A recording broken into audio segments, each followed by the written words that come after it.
The hallway of Southside's old brick complex carried a stillness that didn't belong to winter. It was the kind born from places people had stopped caring about. Paint peeled from the walls. A cold draft crept through broken windows. And somewhere above, a baby cried behind thin plaster. Vinny heard all of it as he walked, yet none of it touched him. He moved with the certainty of a man who'd built his empire from fear alone.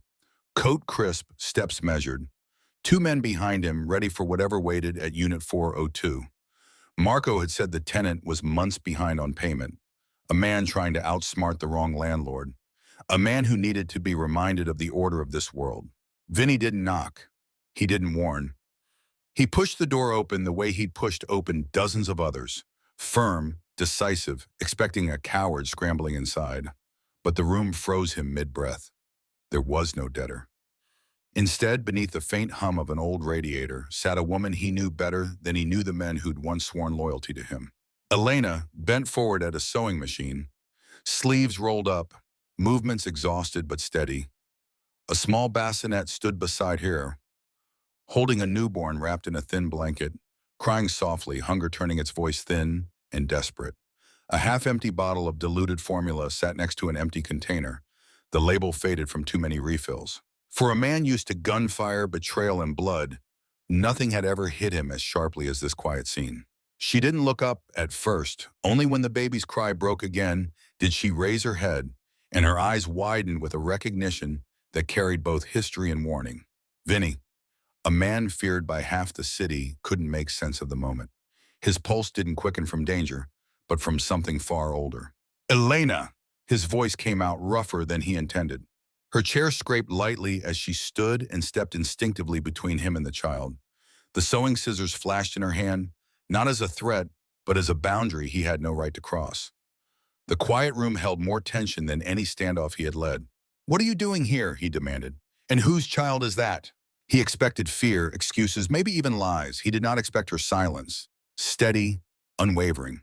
"You shouldn't be here, Vinny. And you shouldn't be in my building," he shot back. "Marco told me someone was hiding from payments. Instead, I find you living like this, raising a child." "Don't." Her voice cut through him, calm but fierce. His gaze flicked to the baby. "She isn't yours to question." That reply hit harder than the accusation itself. In his world, knowledge was power.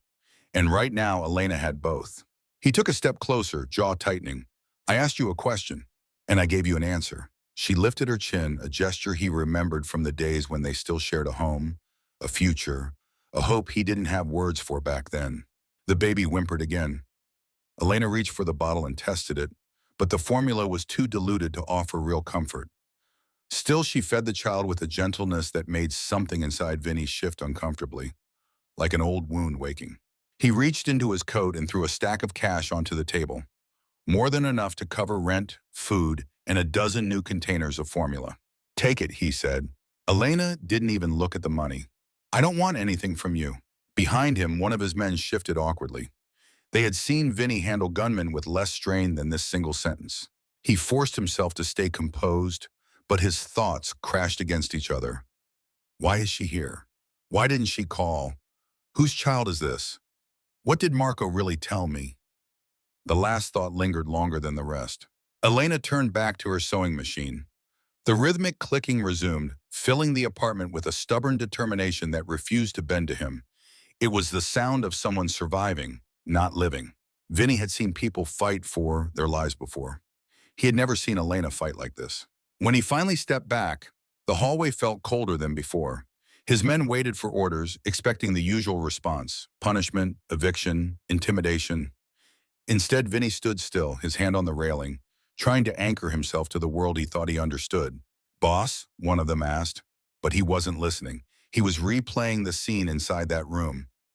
Elena, thin from sleepless nights, a child crying from hunger, the sewing machine running deep into the night, her refusal to touch his money, her fear not of him, but of him coming too close to that baby. Elena had once walked away from him, and he had believed Marco's explanation back then. She found someone else. Let her go. He had believed it because it was easier than asking why she would run from a man who could give her the world. Tonight shattered that belief. She wasn't living with another man. She wasn't living at all. She was surviving on thread and worn-out fabric, and hope stretched thinner than the formula in that bottle. Something was wrong. Something Marco said or didn't say was beginning to crack apart. He looked back at the doorway, the faint sound of the sewing machine still drifting out. It wasn't just noise now, it was a message. She didn't leave him for another life. She left because of something connected to him, and he had no idea what it was. For the first time in years, Vinny felt something unfamiliar settle in his chest. Not anger, not power, but doubt.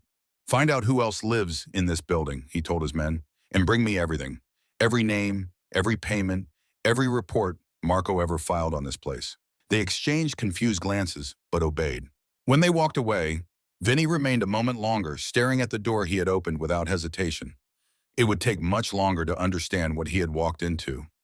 He wasn't afraid of the truth, but he was afraid of how much it might cost him and how much he had already lost without knowing it. Then, with a last reluctant glance toward Unit 402, he turned and made his way down the dim stairwell. Behind the closed door, the sewing machine kept running, steady, defiant, and heartbreakingly alone. Vinny didn't return to his penthouse that night. He went to his office instead, an old brick building overlooking the Chicago River, a place where he had built every inch of his reputation. Tonight, its silence felt heavier than usual. He dropped Marco's reports on the desk, pages of neat handwriting, numbers, surveillance notes, tenant lists. Everything looked clean, too clean. His consigliere, Rocco, stood across from him. Older, steady-handed, the one man Vinny trusted without question. "Look at this," Vinny said. Rocco skimmed the papers, his brows tightening. "These are monthly checks on the property," he said, "but they were repetitive." "Exactly." Vinny leaned back, arms crossed. Same descriptions, same excuses, same handwriting, same ink. "Marco rubber-stamped these," Rocco concluded. "Didn't check a damn thing." Vinny's jaw hardened. "And he told me a man was behind on rent for months. Tonight, that man was my ex-wife." Rocco set the papers down. "Boss, Marco doesn't make sloppy mistakes." "No," Vinny said. "He didn't, unless they weren't mistakes." Something cold settled in Vinny's stomach. An instinct honed from years of betrayal, blood oaths, and deals whispered in alleyways. "Dig deeper," he said quietly. Rocco nodded and left. Vinny remained alone with thoughts he didn't want. Elena's face, the baby's cries, the way she shielded the child from him with nothing but a sewing scissor. Fear in her eyes, not of him, but for someone small and defenseless. Why would she hide a child from me? What made her run? What did Marco tell her? He tried to bury the questions, but doubt had already begun working its way through the cracks of his empire. By morning, Rocco returned with information that turned suspicion into truth. "Elena didn't leave you for another man," he reported.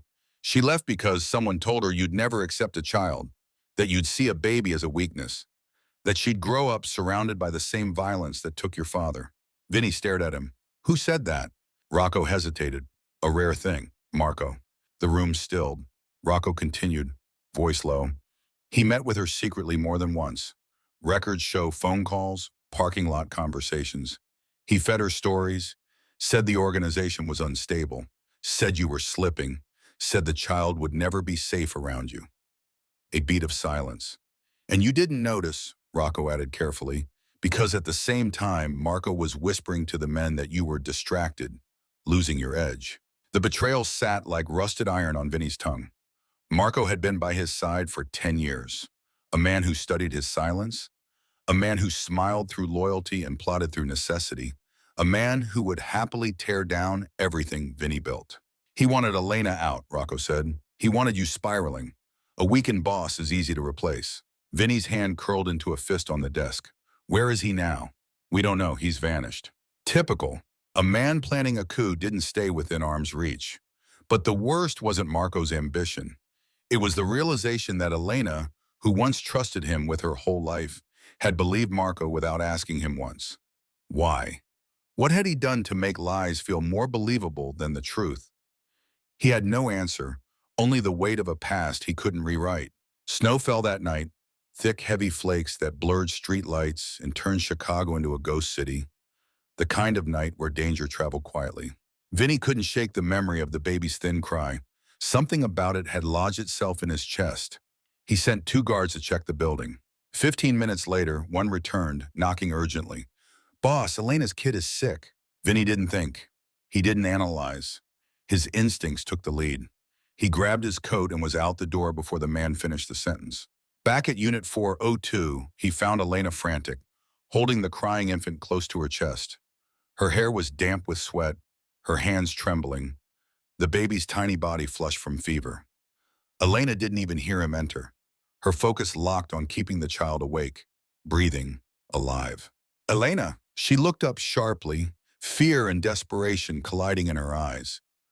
I called the clinic, she said, voice breaking. They won't take walk-ins tonight. The public ER is full. I don't know what to do. Vinny stepped forward. Give her to me. No, she snapped, tightening her grip, but her voice shook, and that was enough for him to understand she wasn't rejecting him. She was terrified. Elena, he said gently, not the tone of a mafia boss, but a tone he hadn't used in years. She needs help. Let me get her there. Her eyes flicked between him and the baby. Then finally she handed the child over. Not because she trusted him, but because she had no choice. And because love for a child outweighs every wound between adults. Vinny wrapped the baby in his coat, keeping her warm against the cold air. He held her as if she were carved from fragile glass. He didn't know why it felt natural, only that it did. Follow me, he said. They stepped out into the snow, the city swallowing their footprints as fast as they made them. Vinny's family owned a private medical wing under another name, one he used for emergencies the world could not see. Doctors rushed them inside. Within minutes, warm lights replaced winter's darkness. Machines hummed softly as the infant was checked. Breathing, oxygen, blood tests. Elena stood motionless, hands clenched, bracing for the worst. A doctor entered. She's stable now, he said gently. Dehydration, fever from undernourishment. She needs stronger formula and rest. Elena exhaled a breath that sounded almost like a prayer, but the doctor wasn't done. And we ran a rapid blood identification test per protocol. Something showed up you should know. He glanced between them. She carries a rare blood type, AB negative. Only about 1% of the population has it. Vinny went still. The doctor continued. And according to our records, Mr. Marino, you have the same type. Silence cut through the room. Elena's breath hitched. Her eyes filled before she could stop them. The doctor stepped out, leaving them alone in a truth heavier than gunfire. Vinny spoke first. Is she mine? Elena's lips parted, trembling. Not from guilt, but from years of holding something too heavy alone. Yes, she whispered. She's yours. The words landed softly, but their impact shook him to the core. Why didn't you tell me? This time she didn't raise her voice. She didn't hide behind anger. Because Marco told me you never wanted a child, she said. He told me you'd see her as a weakness, that you'd never accept the risk, that she'd grow up surrounded by the same violence that took your father. Her voice cracked. I left because I thought it would force you to change. I thought distance would wake something in you. I didn't leave for another man. I left because I was scared. Scared of losing her before she even lived. This confession wasn't dramatic. It wasn't theatrical. It was simple, human, true. And it shattered Vinny more than any betrayal ever had. He didn't know what hurt more, that Marco lied or that Elena believed him. But when he looked at the baby, his daughter, none of that anger held. Only something deeper, older, instinctive. Something he didn't know he was capable of feeling anymore. He had barely begun processing the truth when Rocco burst through the door. Boss, we've got a problem. Vinny moved toward him, instinct snapping back into place. What is it? Marco, he's making moves. The words were ice. Rocco explained quickly. A doctored rumor was spreading through the organization. Marco was telling the capos Vinny had gone soft, emotionally compromised, unfit to lead. He'd called for a meeting tonight. A vote. The timing wasn't accidental. Marco had waited for the moment Vinny was most vulnerable. Before Vinny could speak, Rocco added, and there's more. We intercepted chatter. Marco knows Elena and the baby are here. He's sending men. Elena's breath caught. Vinny's jaw locked. The dream of reconciliation, of truth finally spoken, lasted minutes. Reality returned with gunmetal efficiency. Vinny stepped between the doorway and Elena, instinct taking over. He wasn't the man who walked into Unit 402 anymore. He wasn't the man Marco expected to crumble either. "We're leaving," he said. "Where?" Elena asked. "Somewhere he'll never think to look." Her eyes widened with recognition. "Back to the apartment." Vinny nodded. "Back to where this started. Marco thinks that's the last place I'd go. He knows every safe house I own, every tunnel, every escape route. He doesn't respect that building. That makes it the safest place in the city for us, at least for one night." "And after that night?" she asked. He glanced down at the baby cradled against her chest. "After that," he said quietly, "we make sure there is an after for her. That's the only thing that matters." They moved through the back corridors of the hospital like ghosts, avoiding cameras, slipping past staff too busy to look twice. Outside, the storm swallowed sound and shape, turning the world into a blur of white and shadow. The car waited in the alley, engine running low. Rocco sat in the passenger seat. Another man drove. Both looked back when they saw Elena and the baby, but neither said a word. Vinny slid in beside them. He took the infant from Elena, holding her against his chest, hidden beneath his coat. "Don't speed," he told the driver. "We're invisible if we look ordinary." The car pulled away, tires cutting through slush. At every intersection, Vinny watched for the wrong headlights, the wrong cars lurking too long. But the city, buried under snow, seemed drowsy and slow. Even danger needed dry roads. By the time they reached Southside, the storm had eased to a hard, steady fall. The building loomed ahead, lights flickering in a few windows, others dark. It looked exactly as it had the night he kicked down Elena's door. Only now it was the place he was coming to defend, not destroy. They climbed the stairs quietly, Rocco going ahead to clear each landing. Inside Unit 402, the lamp still sat on the floor. The sewing machine still waited on the table. The cardboard over the window still rattled with the wind. Nothing moved. Yet the room felt different. It wasn't just a woman and a baby struggling to survive anymore. It was the last safe ground they had. Elena laid the baby in the crib, smoothing the blanket over her tiny chest. The child's breathing had evened out into small, sleepy pulls. Fever gone. Danger still outside. Vinny locked the door. "We don't have long," he said. "How many men does Marco have?" Elena asked. "Enough to be stupid," Vinny replied. "Not enough to be thorough. He's trying to move fast before anyone has time to take sides. That gives us one advantage. He's impatient." She nodded slowly, absorbing that, then straightened her shoulders. "What do you need me to do?" Most men in his position would have told her to hide, to stay out of the way. Vinny looked at the sewing machine, at the coils of thread, at the iron, at the slender metal rods that held up the shelves. He saw weapons, improvised, unexpected, effective. "I need you to do what you've been doing every day," he said. "Use what's in this room to survive." They moved without wasted motion. Vinny and Rocco pulled the heavy table toward the door and turned it sideways, reinforcing the thin wood with mass. They unscrewed the legs from an old shelf, turning them into makeshift batons. Rocco checked his gun, then handed a second pistol to Vinny. "This won't be quiet," Rocco said. "It doesn't need to be," Vinny answered. "It just needs to be final." Elena went to work with her own tools. She pulled out spools of high-tension thread and lengths of cord she used for hems. With quick, practiced fingers, she strung them low across the hallway just outside the apartment door, tying them to the uneven legs of a small table in a metal bucket. The lines were almost invisible in the dim light. "Trip lines?" Vinny asked. "Better than that," she said. She positioned the old iron on the edge of a tall crate near the entrance, its cord wrapped around a nail. Then she moved 2 buckets of water nearer, one on a counter, one balanced precariously on the top of the doorframe. "Marco's men don't know this place," she said. "They'll rush. They won't look down. They won't look up. Gravity will do the rest." Vinny watched her, an odd sense of pride stirring beneath the tension. He had built his life by turning violence into strategy. She had built hers by turning scarcity into resourcefulness. Together, they turned this worn-out apartment into a trap. He walked to the crib and looked down at the sleeping infant. For a moment, all the noise inside him quieted. He slid one large hand gently along the side of the crib, careful not to wake her. Then he turned to Elena. "When it starts," he said, "you stay low. Stay away from the door. You only move when you see your chance, not when you feel it." She didn't argue. She understood.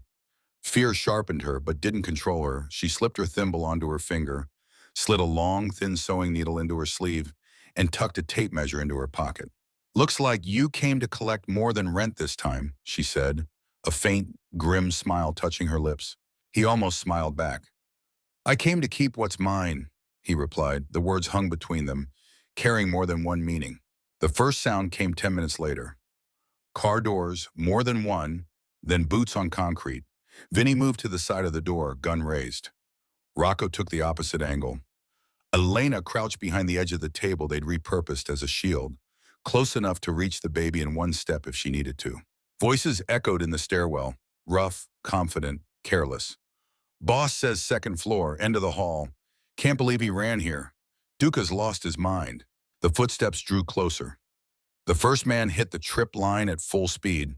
He went down hard, knees slamming into the floor as the line snapped. The bucket from the door frame above crashed over his shoulders. Water and metal spilled. The second man, too close behind, tripped over him and landed face first. The third tried to stop, slipped in the spreading water, and slammed against the wall. The iron swung from its makeshift perch and smashed into the fourth man's temple. He crumpled without a sound. "Now," Vinny said. The hallway lit up with muzzle flashes. Two of Marco's men didn't get up. A third crawled, reaching for his weapon, but Rocco stepped out and finished it quickly. The others scrambled backwards, shouting, returning fire blindly. Bullets thudded into the reinforced door and table, sending splinters flying but not breaking through. "Fall back! Regroup!" someone yelled. "We'll smoke them out!" Vinny knew what that meant.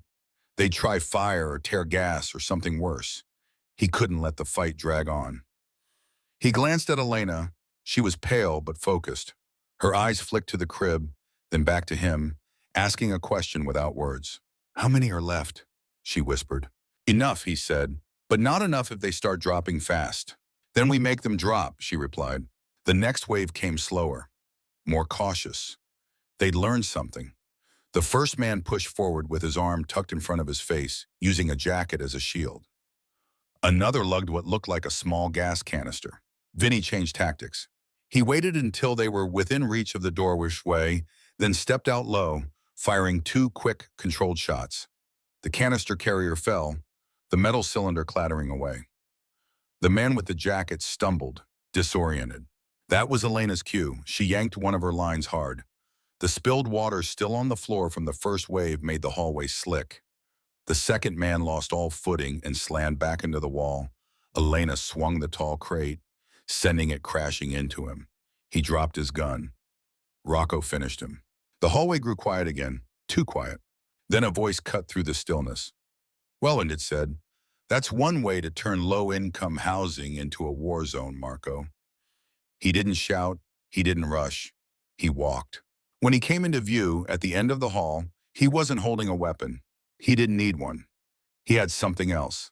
In his arms, held too casually for comfort, was the baby. Elena's body went rigid. Vinny's heart slammed into his ribs. One of the fallen men must have slipped in another way. A back entrance, a fire escape. The building was full of old cracks and forgotten doors. Marco had spent years studying Vinny's world. Of course he'd study its weak points. "Beautiful little thing," Marco said, looking down at the child. "You know, boss, you always said family was a liability. Guess you finally decided to prove yourself wrong." "Put her down," Vinny said. Marco smiled. "The legendary Vinny Duca," he mused. "The man who never blinked at a kook and never hesitated to pull a trigger, now standing in a flooded hallway because some woman you drove away decided to come back with a souvenir." He shifted the baby slightly, one hand under her head, the other under her back. He held her with just enough care to make it clear this was leverage, not kindness. "You've become predictable, boss," he said, soft. "This is what happens when men like you start believing in things like second chances." His eyes flicked to Elena, or when they start listening to women who sew survival dreams out of scraps. Elena's fist clenched at her sides. "You used me," she said softly. "You told me he'd never want her. You told me running would force him to change." Marco shrugged. "I told you what you needed to hear so you'd leave. He needed to hit bottom. You were the quickest way to get him there. Don't pretend you weren't already halfway out the door." He looked back at Vinny. "Here's how this goes," he said. "You walk away from this territory tonight. You make some quiet calls. Hand everything over to men who answer to me. You disappear with your girl and this little one. And I let you live long enough to find out if you're any good at being a part-time dad without a kingdom. And if I don't, Vinny asked. Marco's smile didn't reach his eyes. Then we find out how long a baby can cry before her lungs give out. Elena paled. Vinny, she whispered. Don't. He raised a hand, stopping him on her. His gaze didn't leave Marco. You spent years beside me, Vinny said. You watched me build this from nothing. You watch men fall for less than what you've done. You should know by now I don't negotiate with people who put their hands on what's mine. Marco's nostrils flared. You don't have a choice. That's where you're wrong, Vinny said. He kept his voice steady, his gun pointed at Marco's head, but he didn't fire. Not yet. He couldn't risk it. Elena understood. If this was going to end, it couldn't be from a distance. It had to be up close. She stepped forward slowly, hands raised, palms out. Marco, she said, let me hold her. Your fight is with him, not her. He snorted. Nice try. Her eyes filled, not with panic, but with something else. You think I'm fighting for him? She asked. I'm fighting for her. You saw what this building did to me, to the people who live here. You think I want her to grow up in fear of footsteps in the hallway? I walked away from him to protect her before she even existed. Do you really believe I'd hand her over now? He studied her carefully. For a second, his grip on the baby shifted. You step closer, he said, and he drops the gun. That's the only way you get near her. Elena looked at Vinny. He shook his head. Her eyes held his for a moment, an entire history passing between them in silence. Then she moved. She walked slowly down the slick hallway, deliberately stepping over fallen bodies, bypassing buckets, ignoring the thin lines of thread that still lay across the floor. She stopped just out of arm's reach. Look at me, she said to Marco. He did. You spent years living under his shadow, she said. You learned how he thinks, what he fears, what he respects, but you never understood what really made him dangerous. And what's that? He never cared if he lived or died, she said. That's what you thought gave him power. That's why you waited until he had something to lose. Her eyes dropped briefly to the baby. You were right about one thing, she added. He has something to live for now. She drew in a breath, the tremor in her chest finally audible. But you forgot something else. So do I. Her right hand, hidden by her sleeve, moved just slightly. The sewing needle slid into her palm. Marco noticed the motion a second too late. She pitched forward like she was losing her balance, like grief and fear finally took her legs. He shifted, trying to adjust his hold on the baby while keeping his eyes on her. That fraction of a second was all she needed. She drove the needle into the side of his thigh, just above the knee where the nerves clustered. It wasn't deep enough to be fatal. It was deep enough to send a lightning bolt of pain up his leg. Marco cried out, stumbled, and dropped to one knee. His arm jerked, loosening his hold on the baby just enough for Elena to wrench her free and pull her against her chest, turning her away from him. Now, she shouted. Vinny didn't hesitate.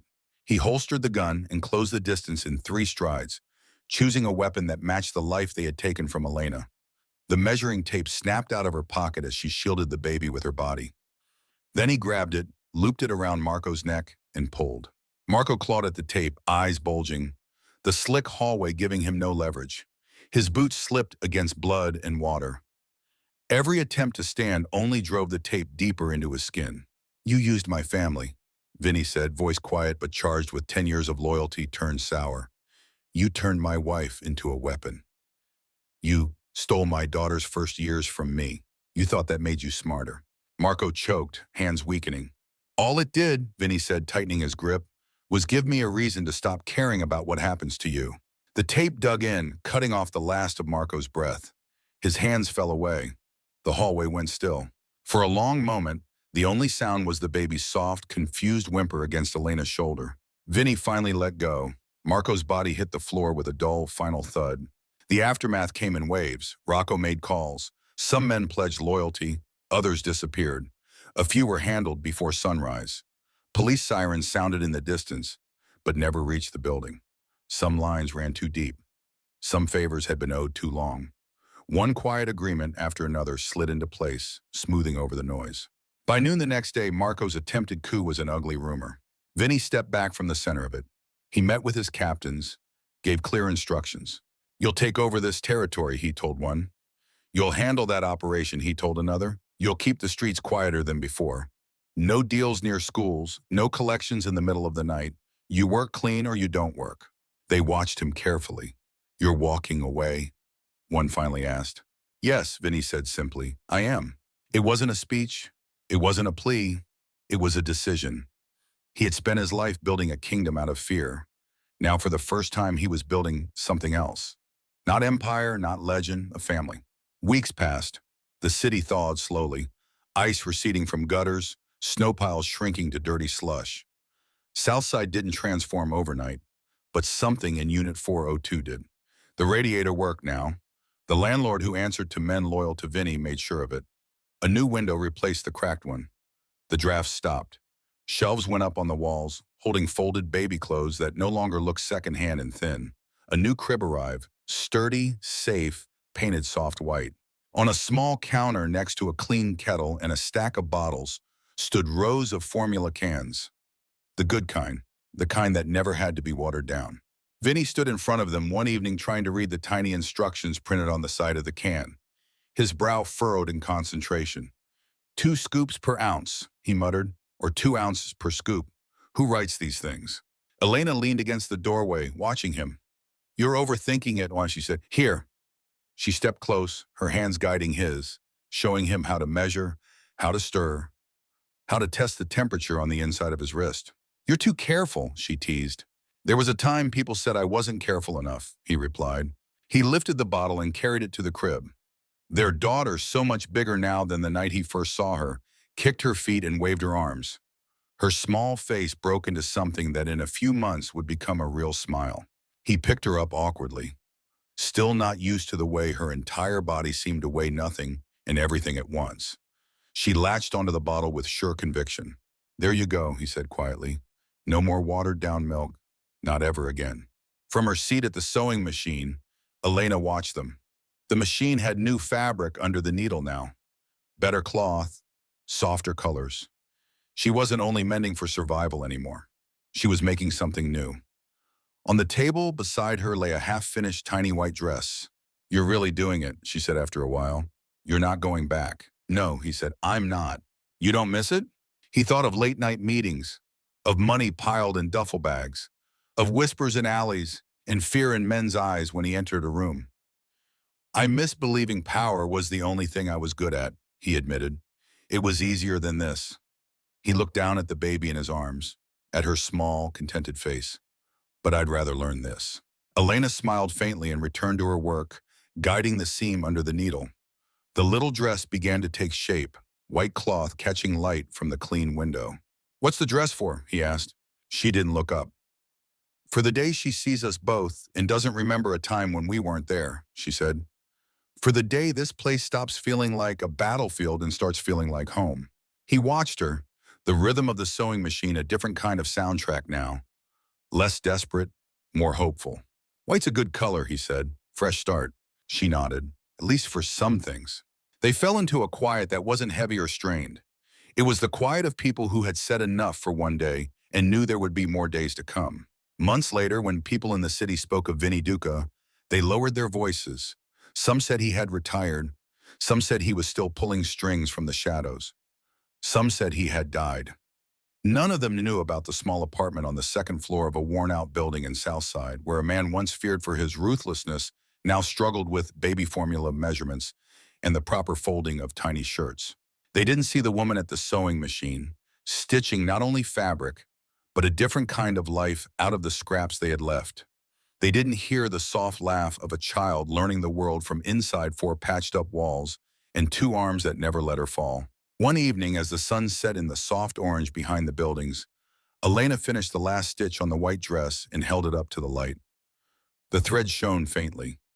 Vinny stepped beside her, their daughter balanced on his hip, chubby fingers reaching toward the fabric. You did that, he said. We did this, she corrected. He looked around the room. The window, the shelves, the warm radiator, the crib, the scattering of toys at their feet. You know, he said, for a long time I thought strength was about how many people you could make bow their heads when you walked into a room.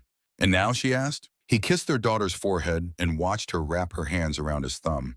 Now, I think a man's strength is measured by how well he protects what can't defend itself, he said, by whether the people he loves sleep in fear or sleep in peace. Elena studied his face for a moment, then nodded. That, she said quietly, is the only kind of power worth keeping. Outside, the city kept moving. Cars, sirens, deals, secrets. Inside, in a small apartment that had once been a symbol of everything broken between them, a different story was being written. Not about a mafia boss, not about a coup, but about a man who chose finally to be something more than the fear he inspired. And about a woman who fought with thread and courage for a future where their daughter would never have to learn what it cost them to get there. Thank you for staying with the story until the very end. If this journey moved you, please like the video and subscribe to the channel. Your support helps us bring more powerful emotional stories to life every day. Stay with us.